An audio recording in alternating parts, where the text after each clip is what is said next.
Hai guys, hari ni aku cuba buat long distance hari ni. Tak tahu lah, sebab aku start dah lewat tadi. Tak tahu lah boleh berapa kilo.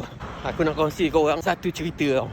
Cerita ni dia sangat-sangat mencabar aku. Aku join satu event half marathon tau. Waktu tu aku berlari dalam kilometer ke-5. Pace aku dalam 5.5 ke 5.15. Macam tu lah pace aku. Tiba-tiba aku dengar tapak kaki kat belakang. Dengar orang follow aku. So aku laju kan sikit. Laju-laju dia pun masih follow aku. Aku cuba tengok macam tu. Rupa-rupanya perempuan follow aku. Bila macam tu aku rasa tercabar lah. Aku tekan pace 4.45, 4.5. Dia follow. Aku tu, wih, biar betul perempuan ni. Masa tu aku tarik dalam 3 km, dia masih follow aku. Aku dah nak bong lah.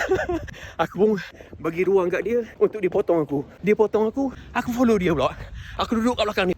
Kau nak tahu tak? Dia boleh tarik aku pace 4.10, 4.15. Pace 4, perempuan ni laju. Aku follow dia dalam 2 km je. Lepas tu aku tak boleh pergi lah. Aku pun slow, dia pun pergi. Nak ceritanya, perempuan ni kalau dia training betul-betul, dia laju tau. Umur dia dalam 20 ke 25. Tapi nak ceritanya, laju perempuan ni. Aku tak tahu lah makan apa dia. Rasa seorang lelaki ni tercabar bila perempuan potong. So bila kita follow perempuan, tak boleh follow. Gila. Apa-apa pun kita tanya pada diri kita, sejauh mana kita training, macam mana kita nak jadi macam dia. So good luck